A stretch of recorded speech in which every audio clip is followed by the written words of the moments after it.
Ngayon nga ay kumakalat sa social media ang iba't ibang screenshot ng convo message ni Maris Racal at Anthony na pinakalat ng ex-girlfriend nito. Na ngayon nga ay pinagkakaguluhan ng madla sa social media. Samot-saring mga komento ang mababasa sa social media dahil hindi makapaniwala ang karamihan sa mga nangyari. Isang maliit na studio sa bahay ni Rico Blanco. Ang oras ay bandang alas 8 ng gabi, habang bumubuhos ang ulan. Sa gitna ng lamig ng gabi, ang studio ni Rico ay puno ng alaala ng kanilang musika.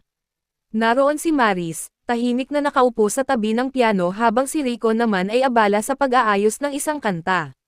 Ngunit may bigat sa kanilang mga mata, isang bigat na tila hindi naitatago ng anumang nota. Habang nakatingin sa gitara, Maris, ito yung kanta na sinulat ko para sa'yo. Sana marinig mo kung gaano kita kamahal dito. Rico, maganda yung kanta. Pero, naputol ang salita ni Maris. Hinahanap niya ang tamang mga salita, pero parang mas mabigat pa ang katotohanan kaysa sa anumang pahayag na maaari niyang bitawan. Pero ano, Maris? May mali ba? Dahan-dahan tumayo si Maris. Lumapit siya kay Rico, ngunit hindi siya makatingin ng diretso sa kanyang mga mata. Rico, may gusto akong sabihin sa'yo. Matagal ko nang iniisip to. Natigilan si Rico. Ang kanyang puso ay nagsimulang bumilis, tila nararamdaman na ang paparating na unos. Anong ibig mong sabihin? Sabihin mo na. Rico, hindi ko na kayang ipagpatuloy to. Halos mabitawan ni Rico ang gitara. Tumitig siya kay Maris, umaasang mali ang narinig niya. Anong ibig mong sabihin? Bakit? May iba na akong mahal, Rico. Bumagsak ang puso ni Rico. Parang biglang nawala ang lahat ng musika sa kanyang mundo. Sino? Sino siya?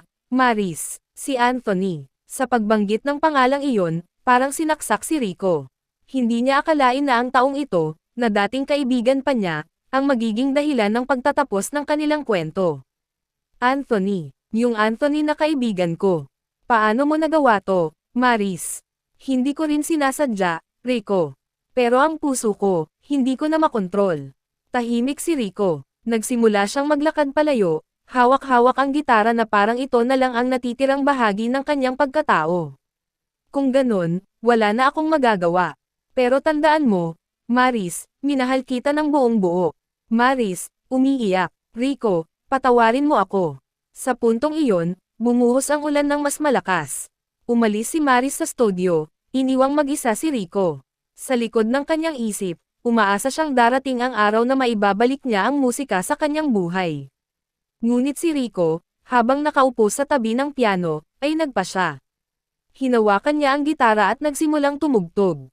Isang awit ng sakit, ng pighati, ngunit puno ng pag-asa. At habang kumakanta si Rico, sa dulo ng lahat, musika ang natira. Pero sana, may balik pa ang lumang melodya. At sa gabing iyon, isinilang ang isang bagong awit, isang kanta na magpapaalala sa kanya ng sakit, ngunit magtuturo rin sa kanya kung paano magsimulang muli. Ang ulan ay patuloy na bumubuhos, ngunit sa gitna nito, ang musika ni Rico ay nananatiling buhay.